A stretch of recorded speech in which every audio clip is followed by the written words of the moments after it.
the screen, it's Razor's Rant. Smackdown chaos, worldwide chants. Bodies smashed, spirits crumbled. Best be prepared to feel humbled. Acknowledge me. Wrestle with the truth, scream it loud. The mighty scream with roaring crowds. Down the field, the goalposts near.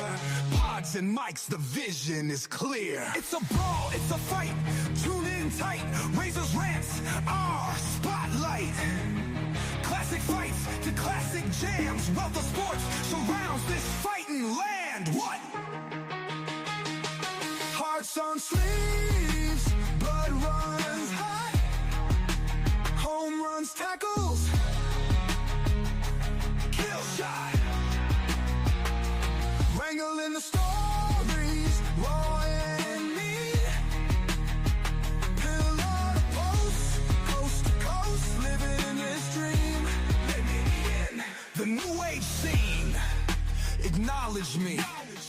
Blazing trails like a fever dream, fist to face, heart to heart. Razor's Rant, it's tear apart. Chill lingers, beats collide. Lounge to rap in a velvet ride. Echo through the empty night. Classic hits, glory fight.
Okay, how about now? Any more? Wait, is the issue resolved?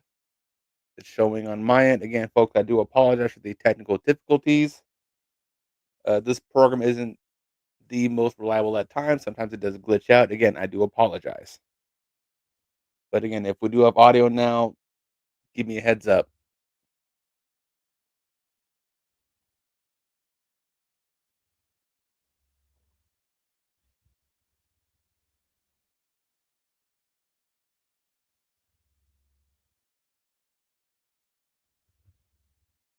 Okay, we are good. So, for this moment, I will give a brief little synopsis moving forward. Again, as of right now, we are talking about the positive takeaways from Vengeance Day. From again, the women are showing out incredibly.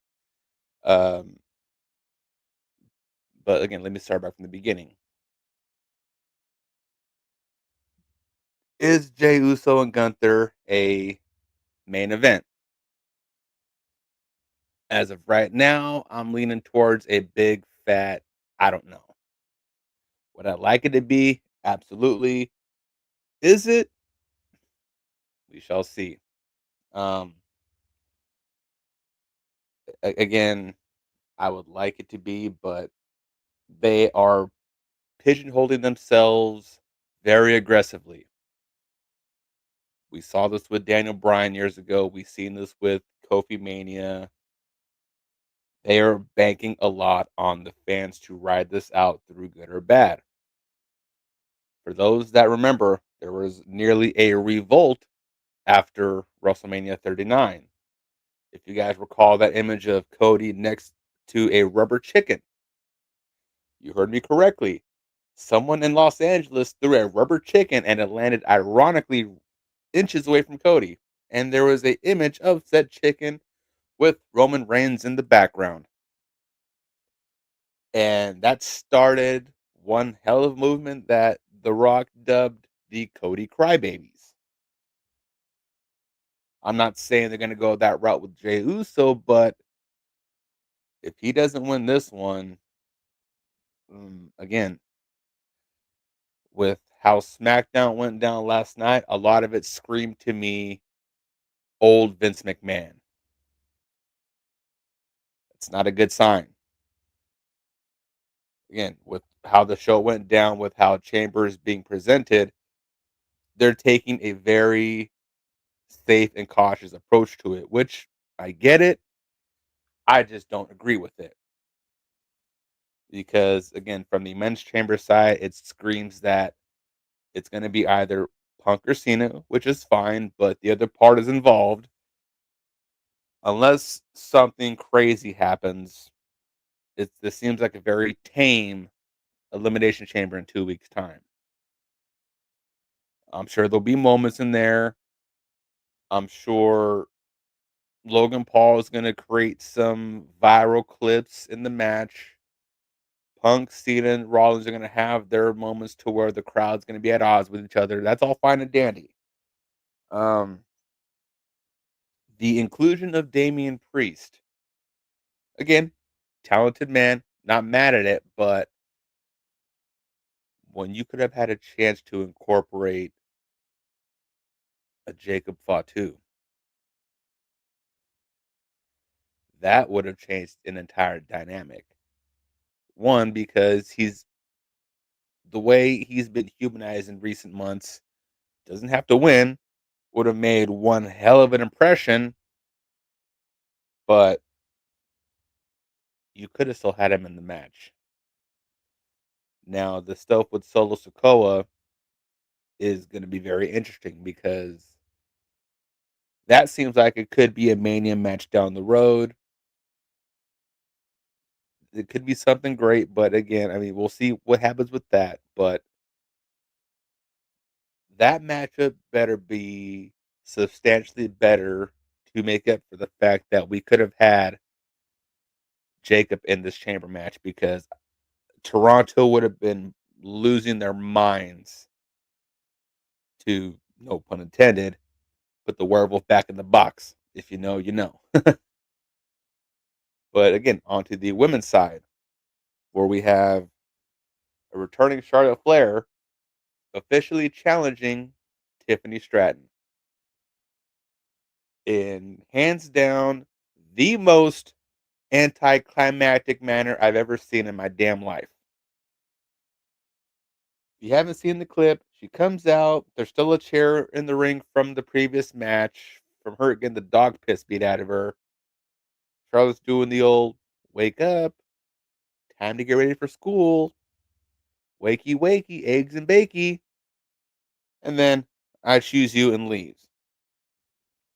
No verbal berating, no extra attacks, whatever. Just you stalling time, and I choose you, and then I leave. Again, that could have been so much more. You could have milked a little bit more. You could have done a multitude of other things. Yet here we are. So that's the match. Yes, it's a match that people wanted. Um, but again, given how the layout's been made, is it main event worthy? You ask me. As of right now, it seems like they're already starting on the back burner. Another thing that we learned going into the chamber in a couple weeks, it's we are revisiting Sami Zayn versus Kevin Owens. They said this time around, it ain't no fun and games, no business. It's strictly personal. Now, we've seen the magic that they've had all across the world, whether it be in the Indies, whether it be at takeovers down in NXT during the Black and Gold era. We know when these two lock horns, it's magic in the ring. The question is, what stipulation will it be? Because you can't just have a plain Jane match with a normal finish, in my opinion. It's got to be some type of chicanery to grasp the attention. With that being said, there's been little mumblings that a Viper may slither his way across that northern border and show his face. So I'll ask the masses this question: is essentially feeding Sami Zayn to Kevin Owens the proper setup for Kevin Owens versus Randy Orton at WrestleMania? And I pose the question as such because of this. We've seen where Sammy's gone the last couple years from main eventing 39 with Kevin for the tag team championships to being in a marquee match about 40 against Gunther winning the IC belt and just essentially being on a, I wouldn't say a downhill slope, but he's become somewhat stagnant. However, if you let him do his thing, the man produces gold. He's in a very awkward spot right now, if you ask me. But again, once again, to relate on my question, the fact that he's now, it seems like he may be being fed to set up for the Orton match is it's interesting because say that happens, if you think about it, him, Roman, and Heyman are essentially just hanging out until WrestleMania. Two of your main event guys, in theory, are hanging out doing nothing potentially. Is that three if you count The Rock because he may not have anything to do come Mania, but he's acted on the fly before, so we'll see where that goes. I just feel that they're moving in such a weird direction, WWE, I mean, that yes, they're getting by with the bare minimum, but certain things are either falling through the cracks because of the bare minimum or they're leaving things aside while they move very slowly just to see if the flame can burn just a little bit brighter. Which that part is fine, but at some point in time, you gotta put something over the fire to see if it can warm something up, or if it's just still just a measly little ember. And again, we- we'll see where that goes. We'll see what happens Monday. But as we advance forward, let's look at to one of their many partners, Pro Wrestling Noah. And I'll touch on them very lightly because it seems like they just re-signed not only a former WWE talent, but this is a place where this man not only cut his teeth, this man rose to all the ranks to become the guy in Pro Wrestling Noah prior to WWE, and that man is Kenta. Kenta is home, and immediately they picked up where he left off. This man is quintessentially a god in this promotion, rightfully so. He's won all of their accolades physically possible. He's essentially, if we're going to put it in any type of sporting comparisons, he's their Roy Jones Jr., the guy who, at a small size and stature, beat every Goliath that they've ever put across in his pathway. I see big things from them. Um, as it goes to with the WWE partnership, um, I would like to see him back in that ring, primarily because he has a well publicized issue with CM Punk. But aside from that, I feel that not only because he was smitten with the injury bug when he was in WWE, but I think he's one of the few to where just maybe Vince left a bad taste in his mouth. Pause. No pun intended. Again, strictly a joke, but not all guys are meant for that promotion. That it is what it is. I get it, but as we trickle on to the company that he just came from, which was New Japan Pro Wrestling, a promotion that is in a very interesting state of limbo, partially because of their partnership with the other quote unquote stateside company in AEW. It seems that ever since they became a thing, a lot of the guys have gone to AEWs, so New Japan has to rebuild from the ground up.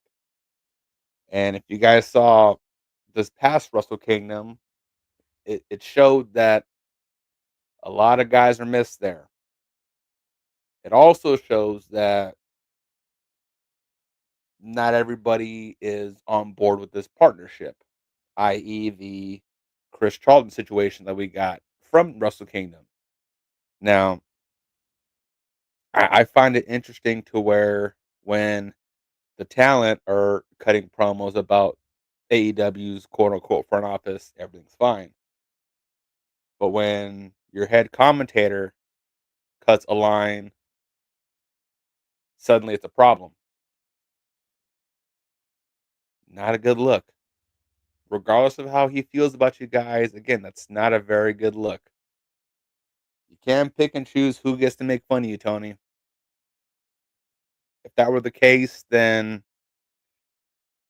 hate to say it, no one would be around to think about it. There would be no journalists, there'd be no dirt sheets, there'd be no nothing. So, but that situation was what it was. I mean, it's kind of out there, even though Tony may try to sweep it under the rugs, but I digress with that. Now, it seems like after their past show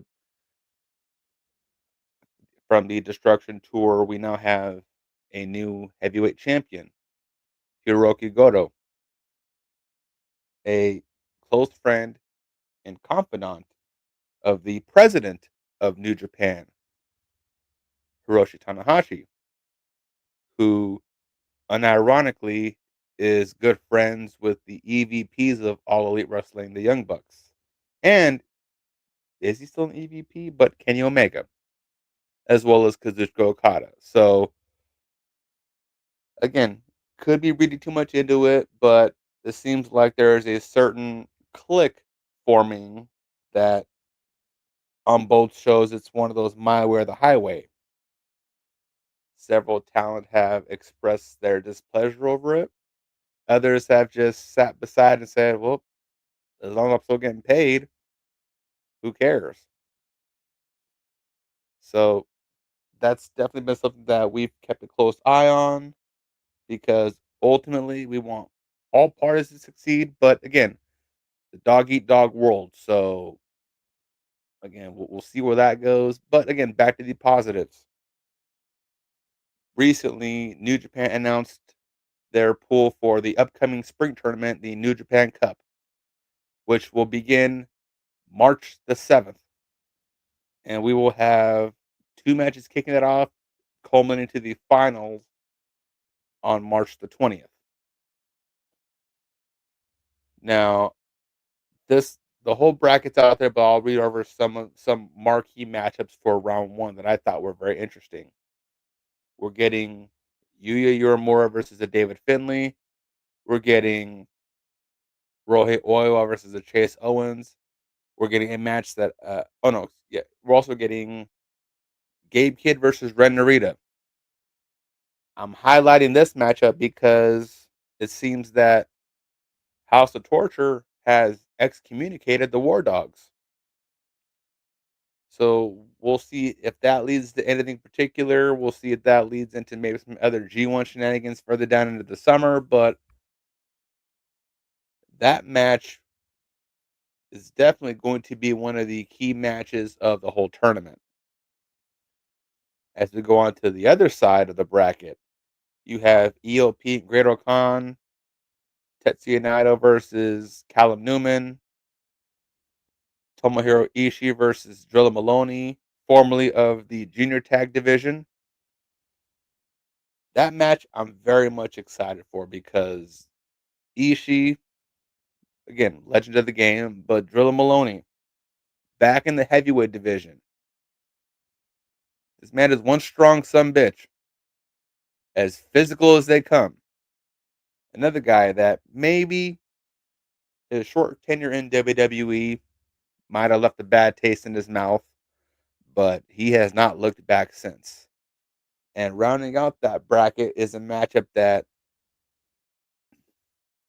it's a good test for the young man. And that matchup would be Bolton Oleg versus the OG himself, the Rogue General Bad Luck Fale.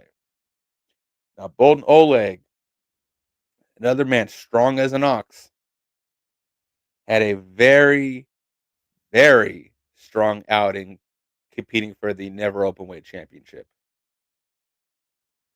His time will come. That match he had against Takeshita was outstanding. Came up just a little short, but should he get past Fale, him and Shingo will be one match to watch. And again, the folks that will have the first round buyers: Shingo Takagi, TJP, Jeff Cobb, Shota Umino, David Finley, let's see, Yoshihashi, ZSJ, and Taichi. And again, this entire bracket is on Instagram. It's on Twitter. You can find it anywhere, especially New Japan World. But it's going to be a great tournament. If I were to pick a finals right now, I'd have to put Drilla. The final four is going to hopefully. I mean, it can be that way, but I'd have Bolton Oleg and Gabe Kidd in those finals. If the brackets were a little bit different, I'd have other names involved. But because of the layout of the bracket, those are my two picks. And one dark horse would have to be Gabe Kidd. Callum Newman seems very interesting because should he advance, there's a chance he may be facing off against a struggling Shota Umino. If you guys watched his match against Great Khan, shaved his head clean bald. So we'll see what happens with Shota. It seems a lot of wrestlers are just shaving their heads in the ring as of late. From him to Kyle Fletcher, it's worked for Kyle, but Shota is he's been struggling for some time. The crowd has not taken liking him whatsoever. I almost feel bad for the guy because the man wants to be adored by the masses, and it seems that every time he gets a little bit of momentum, the fans just say, "Get this guy out of here. We don't want him." It sucks, but we'll see. But as we mentioned earlier, we now pivot to AEW. The good, the bad, and the ugly. Now, as far as the ugly, they get enough slack on the internet, so I'll try to be as polite as possible. But they had their big Australia show this morning that just finished airing not too long ago. Um, the show was good. Honestly, it would have been nice had they kept it as a pay per view, but I get why. Also, if you guys haven't seen, there's a very hilarious clip of Tony coming out trying to do the whole rah rah speech or whatever, hype the crowd up, and there's a good chunk of folks out there in Australia that were not having it. And this isn't the first time this has happened. There's been other events, other venues to where the minute he pops his face out, they boo him out of the city. I get it, but Tony, you don't gotta be at the forefront of everything. You don't have to be the guy that says, "Hey, look what I'm doing. Look what I paid for." No one cares anymore. You're going into year 6. You're still acting like you're in year 1. And get over yourself. You're not Dana White. Granted, when Paul Levesque and Sevig come out and do the same thing, again, I'm kind of on the same boat. It's like you don't have to do it. I get it, but you don't see Dana White marching down to the octagon saying, "Welcome to UFC 300." Blah blah blah. You don't see the commissioners from any box commission come out saying, "Welcome to this event." They're not the Buffer brothers. They're not Jimmy Lennon Jr. You're not these guys. It's okay. You don't have to do all that. But as far as the Grand Slam show, I honestly enjoyed the majority of it, or a lot more than I thought I would. I thought them opening with the tag match was great to see. Again, you have 4 very talented individuals in Osprey, Omega, Fletcher, and Takeshita. There's no way this match is gonna fail. Would I like the match to be just a tad bit shorter? Yes. In typical AEW running gag fashion, did it need a million and one false finishes? Absolutely not.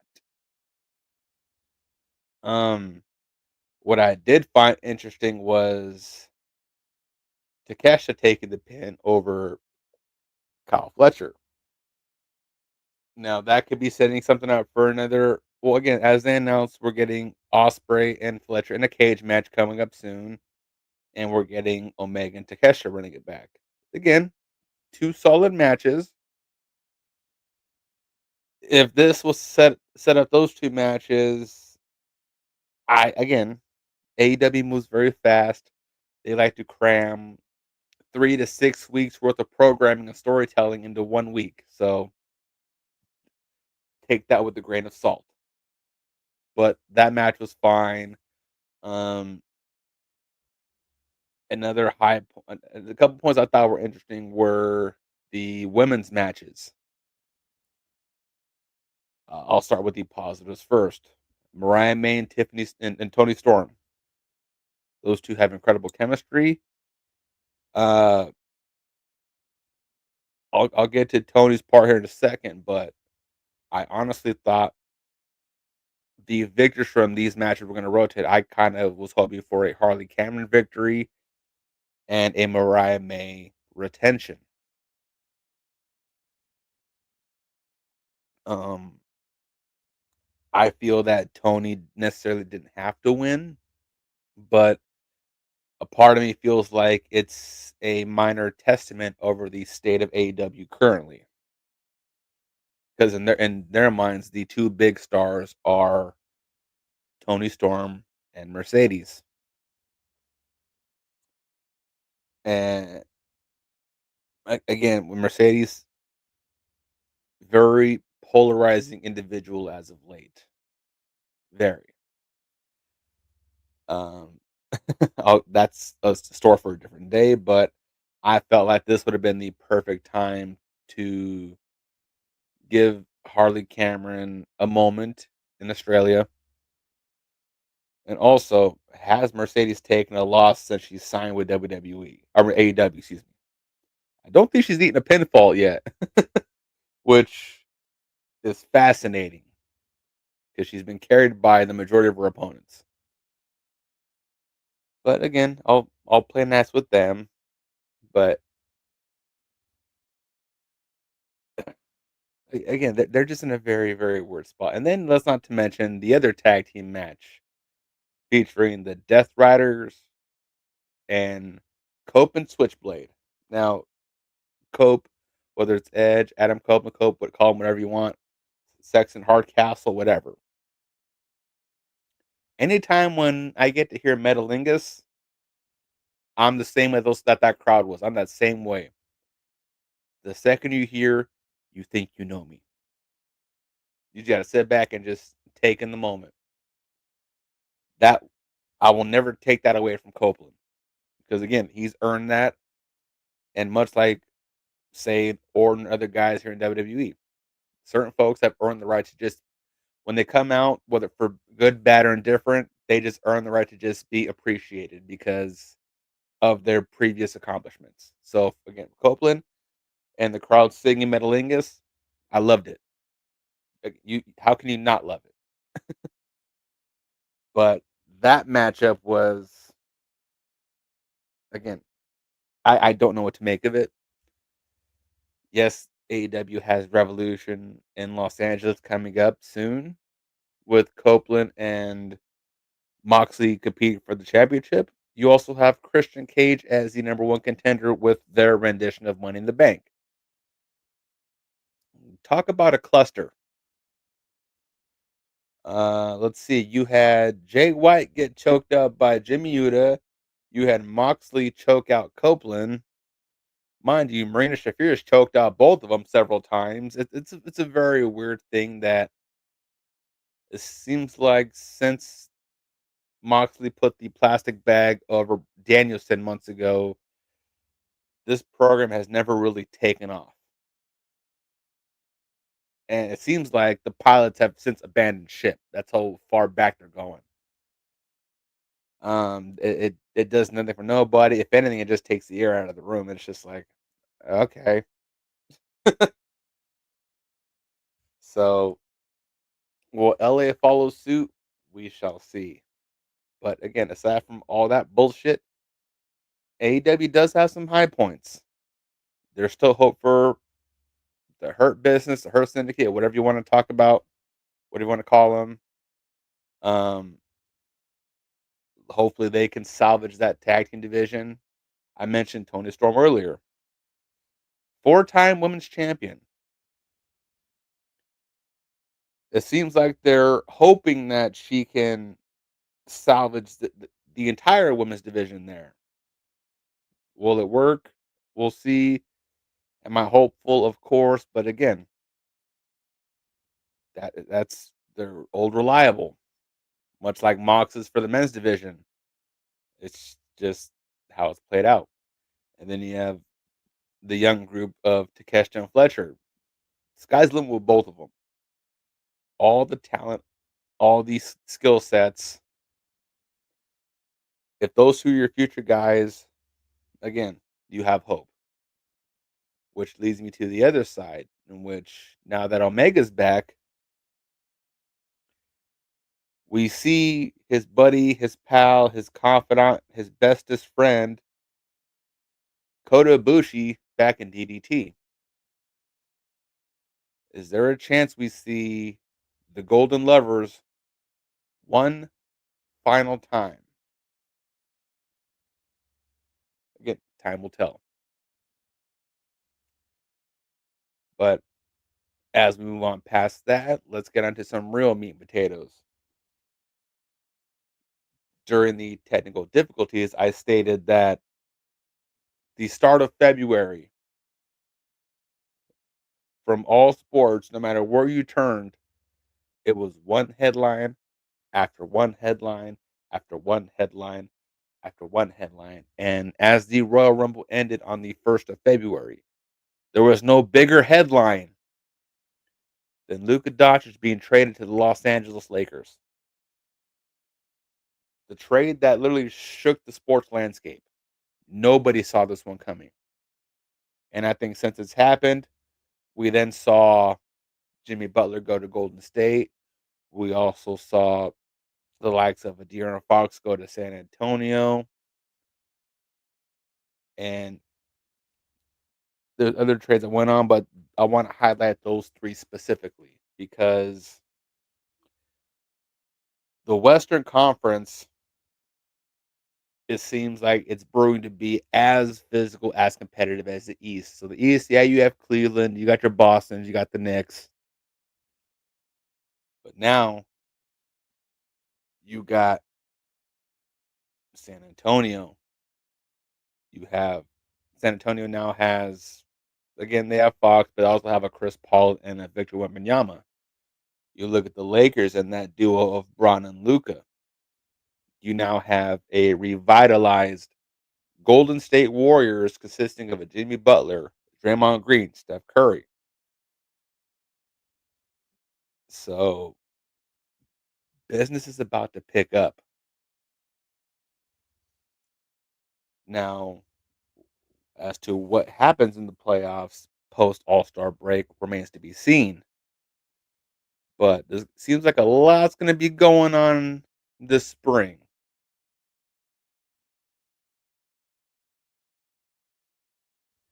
So as we look into the West, you have your OKC, Memphis, and Denver. No surprise. Lakers, Kings, Warriors, right there in the mix. As for the San Antonio Spurs, they're right there in the mix, not far behind Phoenix. And then to round out the crew, you got Minnesota, you have Dallas, you have the Clippers, you have Houston. The West is going to be a dogfight.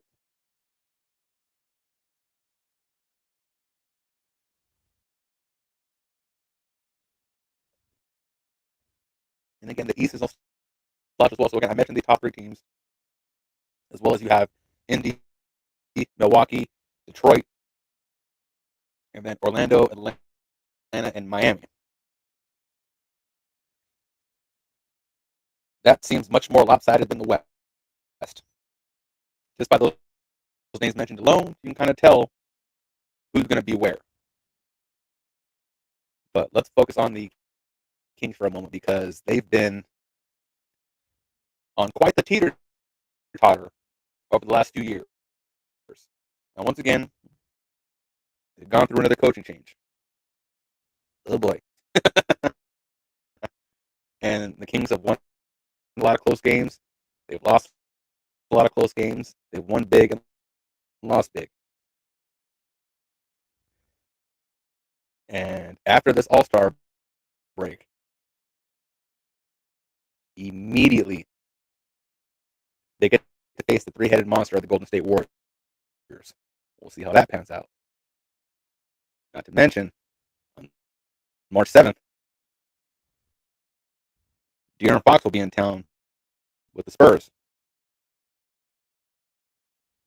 I want to highlight those two matchups real quick. That's not to mention, March 24th, they got the champion Boston Celtics. So, what can Doug Christie do with this current iteration of the team?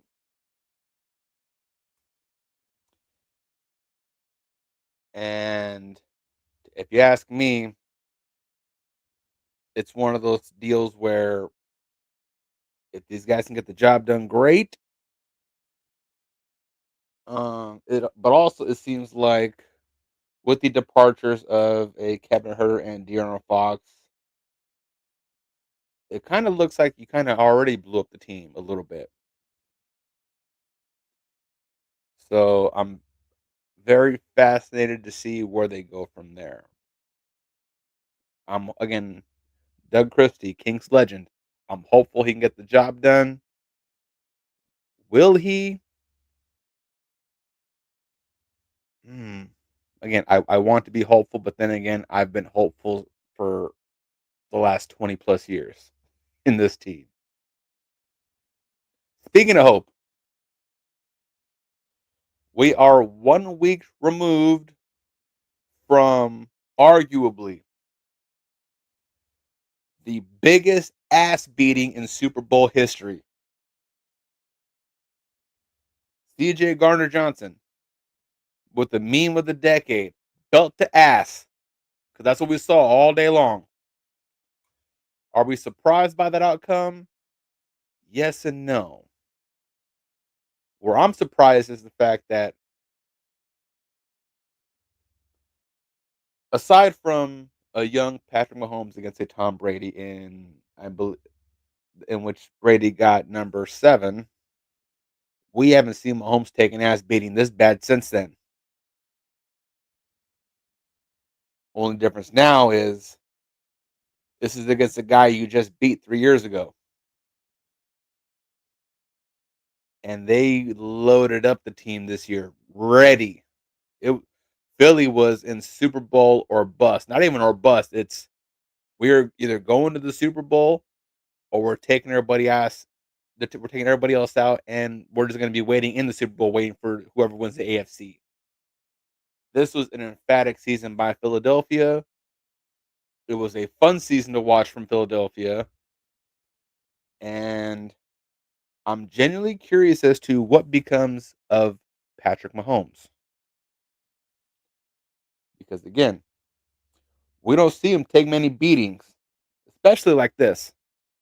It's one thing to lose to a division team during the season or whatever, whether it be the beginning of the season, at the end of the season, not in the game. Like the age old saying goes, it's about how many times you get back up.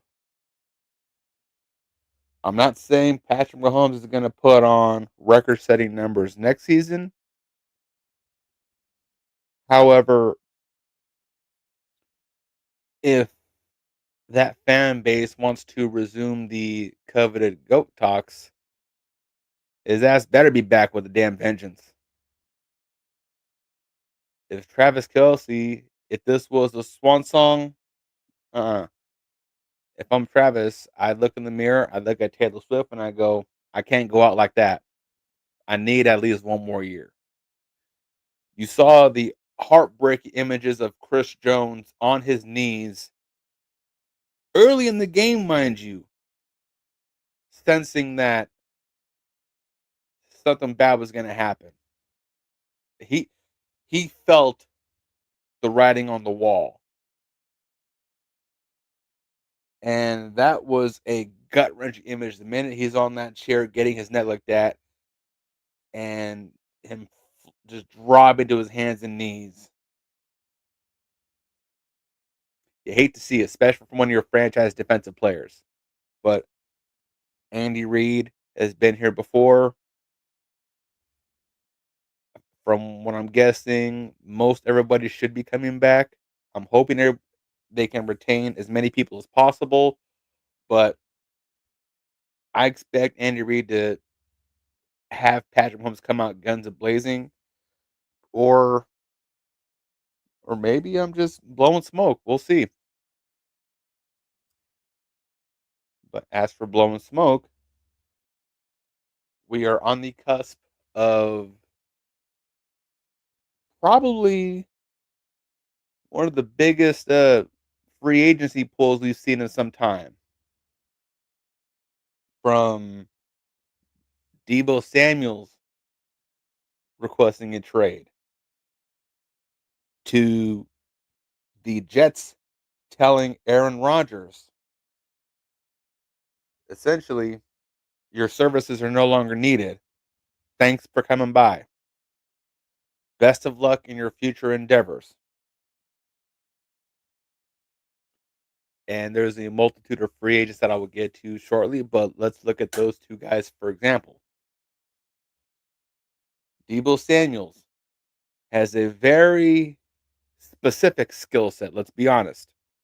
Um, is he a number one receiver? As for being a number one, I'm going to ink towards an because a number one, again, whether it's number one, two slot, it, each has their own skill set.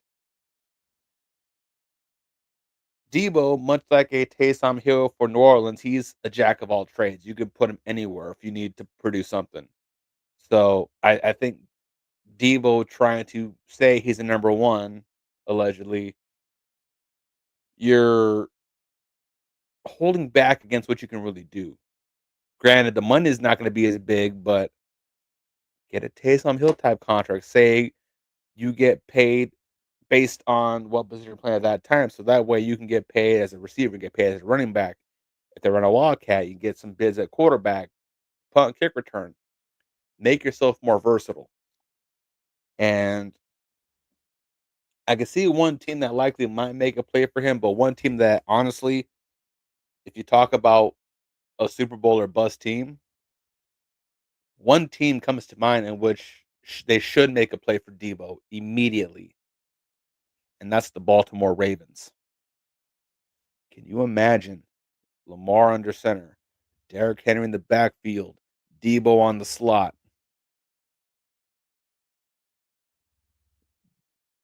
Those three alone could probably run a three-man weave up and down the field. You talk about three-headed monsters, you currently get that much more talented than those three. And again, I think as structurally sound as Harbaugh runs that team, Baltimore just screams like a match made in heaven for all parties involved for Debo Samuels. And until I think he understands or realizes that he's more than just a number one receiver,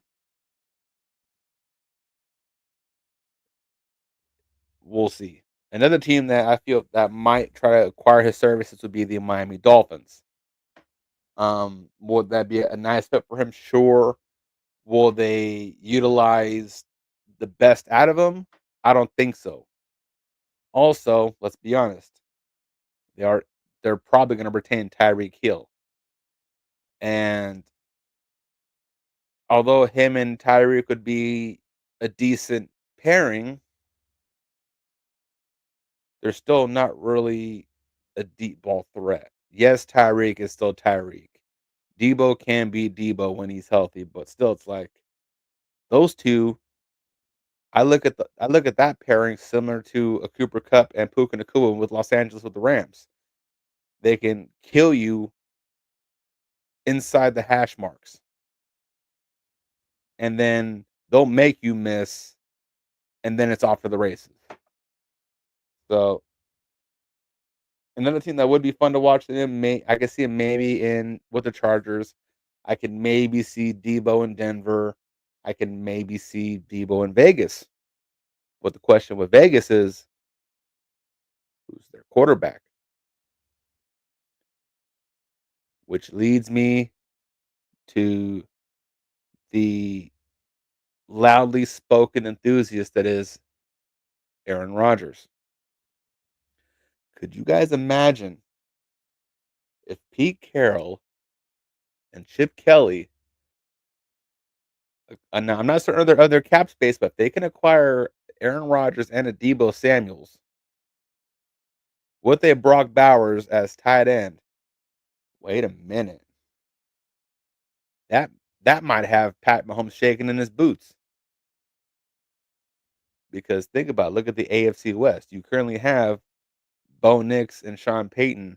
You have the other Harbaugh brother and Justin Herbert. if you add Aaron Rodgers to the Las Vegas Raiders, hold the phone because Aaron, love him or hate him, this man is coming off the worst injury an athlete could have. And granted, this past season was one that he liked to write off, but this man is going to be on a mission. Hopefully, much like Kelsey, he sticks around one more year because he's got a lot to offer still. And I think Pete Carroll, with his decreasing, he's got with Mr. Reverse Benjamin Button, that would be a very intimidating trio right there. So I look forward to seeing where Aaron goes. Um, but with Aaron, I'm not sure where else you could put him in which it would make the most sense for not only him but for the team because there's not a lot of teams that are just one quarterback away. Now, one team does kind of come to mind, but it's one of those ordeals where because of how he speaks his mind, I'm not sure if the team would essentially endorse Rodgers as a quarterback, and that'd be the Pittsburgh Steelers. Now, the relationship with him and Tomlin is well documented. They have a mutual respect for one another, but it's how will the team receive Aaron? That's where the true litmus test would be because certain folks have already said we don't want him here, and I'm sure Tomlin will make them reconsider because it is Aaron Rodgers at the end of the day. But still, it's like if that's already starting now, what would happen if you actually acquire his services? Will the team mutiny against him, or will they just say, "Hey, I was wrong"? Who knows what's going to happen? Another team that would be very interesting for Rodgers, and it's one that many have fantasized over the years, would be the San Francisco 49ers. Because again, Rodgers is a California boy. John Montana was his quarterback. Again, this is all public knowledge, folks. But if the Niners aren't going to pay Brock Purdy right now, you would almost have to assume that they're going to go after a quarterback. And there's not many that have the resume of an Aaron Rodgers, let alone the skill set. So, assuming Rodgers wants to come out and play one more year, maybe a couple more years, you can't write off the Niners as wanting to go scoop up Aaron Rodgers. Now, as we stay into the NFC West, let's dive into a couple innuendos that the Los Angeles Rams have presented to the masses. Now, not long after the Super Bowl, they announced that they will be shopping around Cooper Cup. And not only that, I've seen some stuff that claims that they may also be shopping around their Super Bowl winning quarterback, Matthew Stafford. Now, Stafford, he's claimed that he wants to continue playing. I got no problem with that. He's still playing at a high level, much like Rodgers. But again, Father Time waits for no man. And I, I, I, how do I put this and be as nice as possible about it? I mean,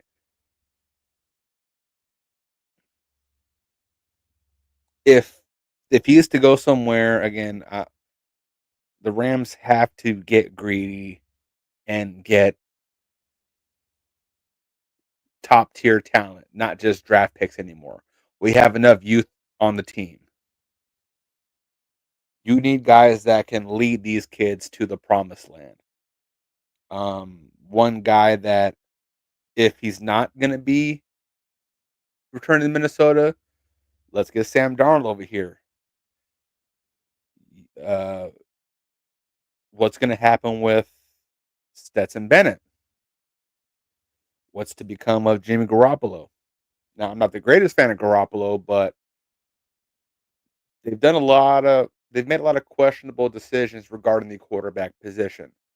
And it's obvious that there's no realistic backup at that. It's either Matt Stafford or it's a prayer. So if Stafford and Cup were to leave, you almost have to assume there's going to be a brand new offense entirely. So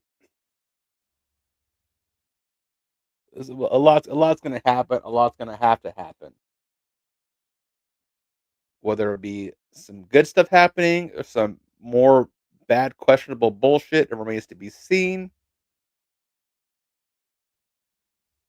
But again, let's look at some free agents. Aside from Sam Darnold, you also have Justin Fields and Russell Wilson.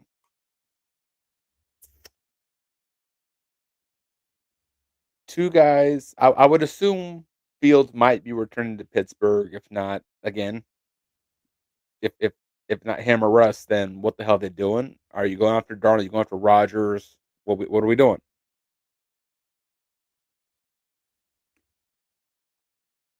Russell is the interesting one because yes, he can still play at a high level, but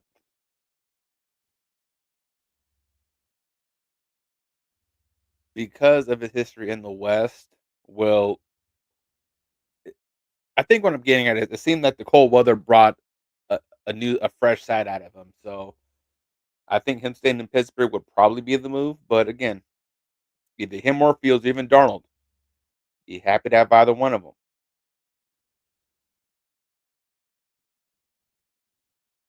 As for other plausible quarterbacks, excuse me, we got everyone's favorite hype man, a man that's got a future in the television business, Mister We Eatin' W's, Jameis Winston, another man that again any team would be fortunate to have him because again he's a good quarterback. If you need a guy to essentially motivate, elevate the guys around him, he's one of one. A man you cannot kill his spirit, no matter what happens. This man is just a bolt of happiness, a ray of sunshine. If you're having a bad day, you go call James Winston. And if he were to come to LA, I think it would be something very similar to when the Rams acquired the services of a Baker Mayfield, to where Baker comes aboard, and as we saw in that one game, Baker fell in love with football again. Look at him now in Tampa Bay. The man is thriving, as he should. So, actually, honestly, if Stafford were to go, I would happily welcome Jameis Winston.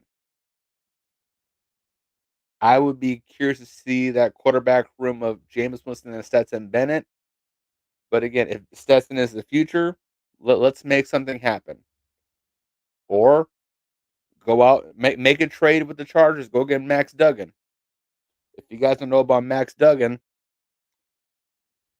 this man is damn near an Iron Man. He was essentially on a hospital bed around the college playoffs a couple years ago, and this man would essentially pop out of the hospital bed and just suit up and be in the trenches with his boys.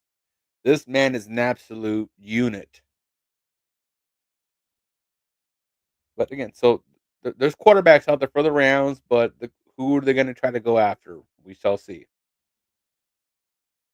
But let's talk running backs because there is a pretty big running back pool right now with four very, very, very big names. And that would be a Nick Chubb, a J.K. Dobbins, Najee Harris, and Aaron Jones is a free agent once again. Four guys that could easily put up numbers for you. Now, I'm a little surprised with Najee being a free agent right now because I would have almost guessed that they would have locked him down immediately.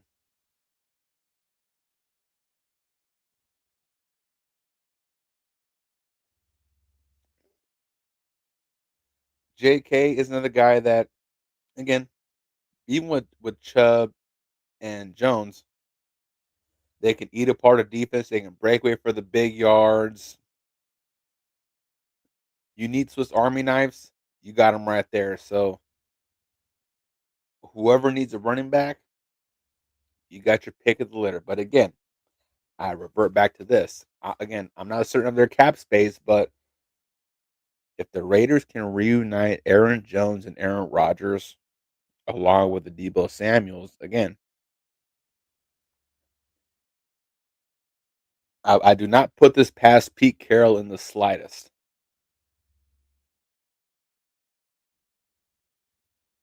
Now, for the wide receiver market, there there's two number ones available, in my opinion. One of them will definitely be more expensive than the others, but again, that one guy is going to be worth the money, and that one guy is T. Higgins. I'm sure Cincinnati's going to want to throw a few Brinks trunks at him, but he's definitely going to go to the highest bidder. And I wouldn't be surprised if T. Higgins resets the receiver market. He's that good. He's that reliable. He's the complete package. The other individual that I still feel can be a number one, although a very situational number one, would be Stephon Diggs. Because much like some of his counterparts in this free agent pool, he's the one that folks have the most hope for. Yes, you have guys like Keenan Allen, Deontay Johnson, Mike Williams, Darius Slayton, Hollywood Brown, or even Amari Cooper and Chris Godwin. There's not many guys that scream, I'm a number one receiver. Other guys seem like they could be supporting acts, which again, nothing wrong with it, but there's a few teams that need a genuine number one.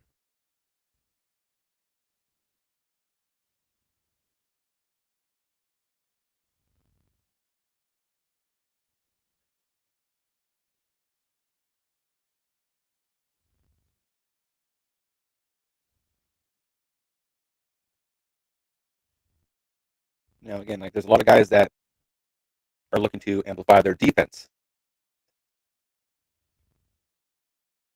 And if you're going to start with the linebacker position, for example, a lot, a lot of heavy hitters that, again, some of them are definitely going to go for a pretty penny.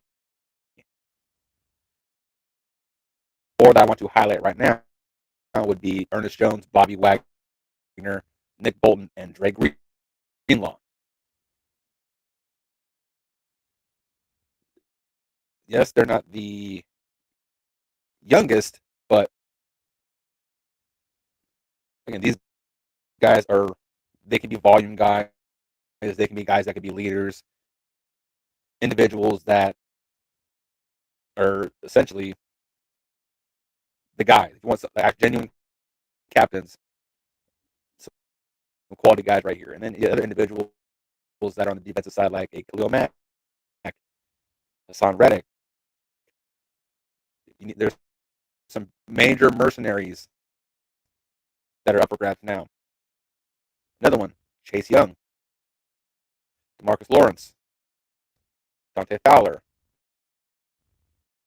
Some depth heavy hitters that could, again, play that mercenary role to amplify said defenses.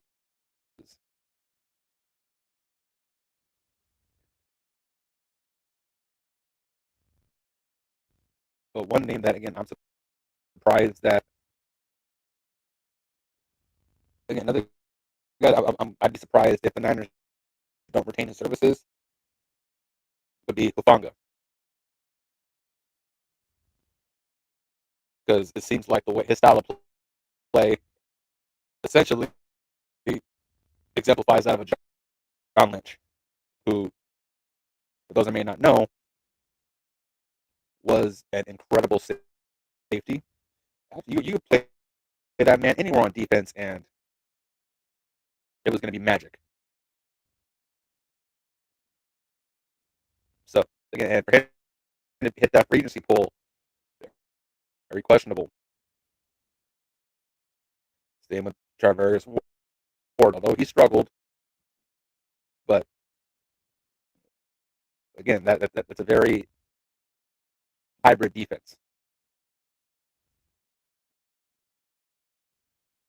So as far as this very deep free agency pool, I'm not saying mention the other linemen, other positions. That's just some of the bigger names up for grabs right now.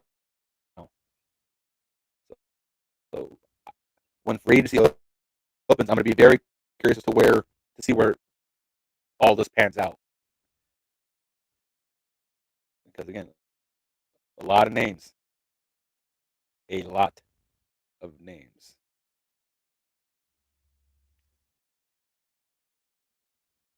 But also, once again, we are a week removed from not only the Super Bowl, but we are a week removed from another emphatic one-sided ass beating. And by that, I'm talking about Drickus Duplessis and Sean Strickland. Now, if you guys haven't had a chance to catch Strickland's coach on the Ariel Helwani podcast, he didn't hold any punches. He said exactly what he felt, and what he said was what many of us were thinking. There were there was nothing in, there was no heart in that fight. He didn't want it. And for as talented as Strickland is, that fight was a little rough to watch, because the first fight that they had last year was very close. I expected one and the same, and in return, we got a whole lot of nothing. Very dominant exhibition by Drickus. Now, the question is, who the hell do you put up against him next? One individual comes to mind, and only one. And if this is going to be the move for International Fight Week this summer, if you want to wait for a much bigger show, I get it. But the fight I want to see is Dricus Duplessis and Hamzat Shemaev. Again, two extremely unorthodox fighters, two very non traditional styles, two individuals that seem to have an unlimited gas tank. Now, the question is with Hamzat is, can he stay healthy in training? Can he make weight? And if we see the Hamzat that essentially crushed Robert Whitaker's jaw not long ago, this fight is going to be easily a fight of the year candidate. Again, Hamzat, very, very intriguing fighter. Has a knockout power, much like Drickus. Now we know that Hamzat has a submission background, and he, much like Drickus, he's just in your face. So that's definitely gonna be a matchup that we're gonna have to keep our eyes on. But aside from that, hypothetically, real quick, let's say that let's assume that Drickus gets past Hamzat. Realistically, who could be next? Who could be next for Dricus Duplessis? After Hamzat, depending on how this quote unquote new partnership is to be, which is a partnership that we learned at this last pay per view, that one man potentially could be a revitalized or rejuvenated style bender.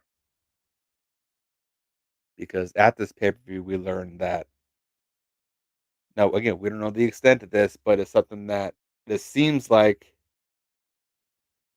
it was mutually agreed upon, and that is Israel Adesanya and Alex Pereira are now going to be training together as partners.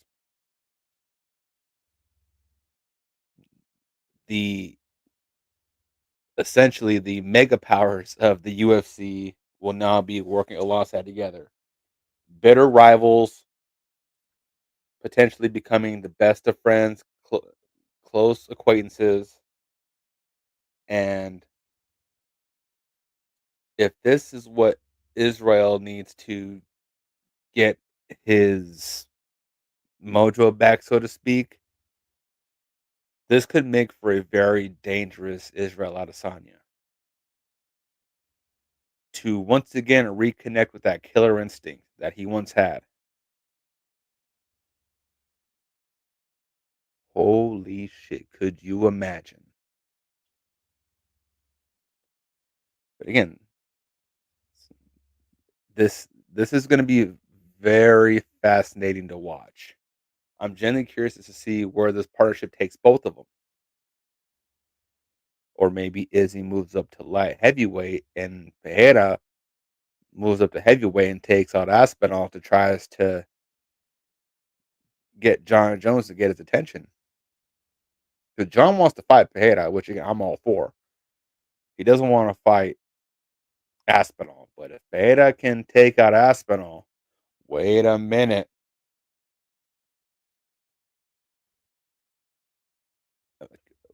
Can you imagine a Jiri Prochazka versus Israel Adesanya light heavyweight bout and an Alex Pereira John Jones heavyweight bout on the same card? This could be something that might become a reality. Just wait and see.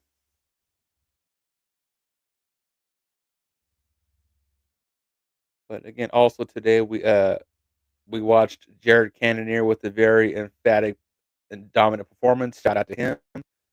But one thing I wanted to bring to light were some other upcoming events. Next week, Song Yadong and Henry Cejudo. That's going to be one hell of a fight. Now, the question is,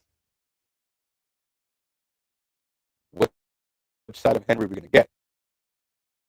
Are we going to get the dominant double champion, or again, what are we going to do?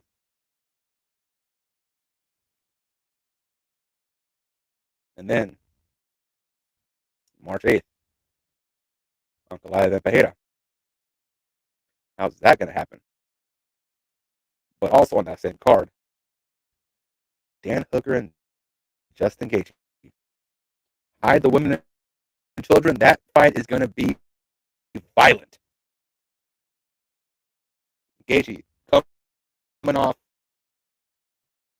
the war of the decade against Max Holloway.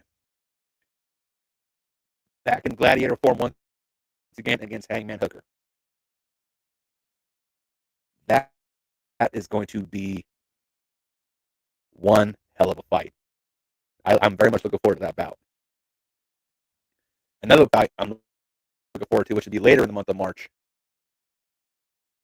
Leon Edwards, Jack Della Maddalena. Jack, folks saying you're the guy, you're the future. Now is where We see it. That is going to be a fight that's going to be very emphatic for both of their futures to come.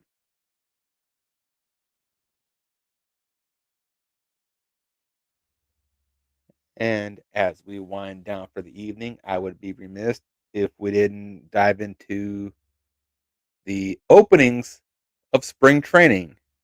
Yes, folks, baseball is right around the corner. Pitchers and catchers have reported. Everyone else should be reporting very soon. And the Giants are still making everybody scratch their heads. Yes, we acquired the services of the former Cy Young winner Justin Verlander. The old man is going to be donning the coveted 35 held recently by the great Brandon Crawford. So again, we'll see what happens out of that. But yeah, it's Justin Verlander. I mean, if you look at the man's resume, Hall of Famer. Does he have any gas left in the tank? He believes so. We shall see. But another name that has returned. Speaking of old dogs, Clayton Kershaw is sticking around for a little bit longer.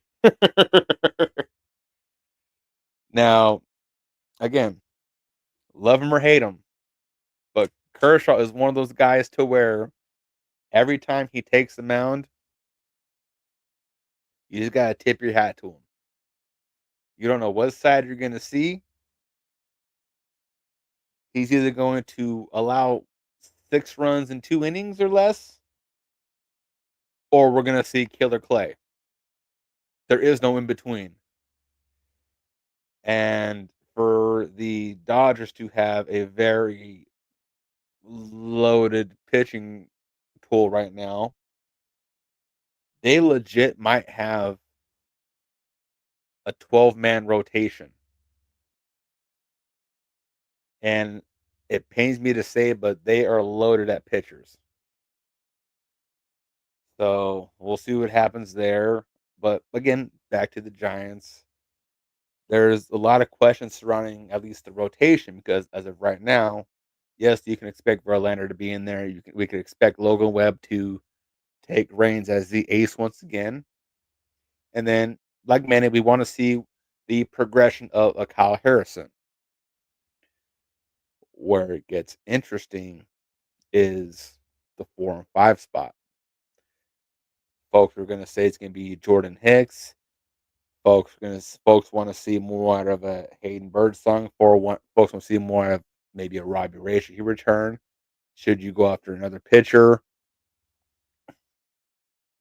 Or again, maybe have one of the guys from the bullpen get more innings out of him. But that pitching situation will not be resolved until who knows when. But that's not the only alarming thing. Now, again, I find it interesting that the closer has essentially already been named. I'm not mad at the selection, but again, it definitely raises an eyebrow or two. At this moment in time, the closer is likely going to be Ryan Walker. Now, again, very talented man. You could have him start, do middle relief, have him close the show. You could put him anywhere. But let's address the elephant in the room. Camilo Doval. Tranquilo Camilo. He's definitely cooled off significantly these last couple of years. I'm still hopeful he can turn it around, but to not see him close the show out and him be now a middle relief person, that's going to take some getting used to. And this is a guy that now, as a Giants fan, I've been fortunate to watch some very incredible closers. More notably, Brian Wilson. Now again, it's not very that as common to see a closer be the closer at the team for a long period of time. I was hopeful that Camilo was gonna break that stride, so to speak, and he was gonna be the guy. Did the limelight get to his head? Did what happened that constituted all of this? I don't know, but uh, again, time's gonna tell with him. Hopefully, he will earn that spot. Hopefully, the Giants don't let him go because that is an arm that, come the later summer months, we're gonna need after the All Star break. Also, another situation that the Giants seem to have is the question for who's going to be the designated hitter, whether it be an Encarnacion, whether it's Wilmer for a little longer, whether it's Heliot Ramos. Um, Long story short, it's going to have to be a more consistent position because we can't have the same guy do 3, 4 games at his normal position and then his off days he's at DH. No, just have guys that are strictly for DH, like what it's always meant to be. Have a veteran bat that has one job: either hit the long ball or bring guys in to score. That's it. Don't need to complicate the situation. Just make it as easy as it is. So they have guys there. It's just, will Bob Melvin make it more complicated than what it needs to be? Will they be too focused on how everyone else utilizes that position instead of making it their own? Because again, with everything that's been going on, at least in the neighboring division, we see Arizona loading up. We see the Dodgers being the Dodgers. Padres are still going to be there. Colorado is going to be Colorado. But again, everyone's kind of doing their own thing, and the Giants seem to be too worried about what everyone else is doing, which shouldn't be the case. But let's see how much power they're going to give Buster Posey. How aggressive will they allow him to be? Can Chapman replicate the magic that he's had? Can Yastrzemski and Wade go back to where they were years ago when they were the talk of the town? Can Patrick Bailey finish out a season without getting gassed out? Because let's be honest, him and Kyle Harrison, they're leading that youth movement. And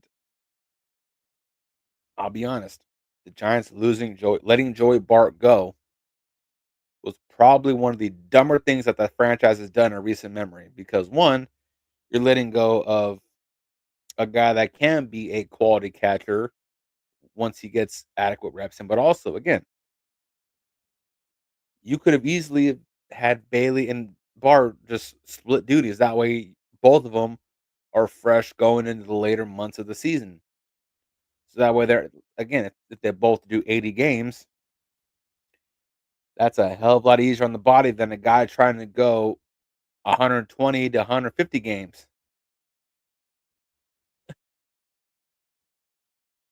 And yeah, so I mean that to me, keeping Barton Bailey, that would have been a layup. But here we are.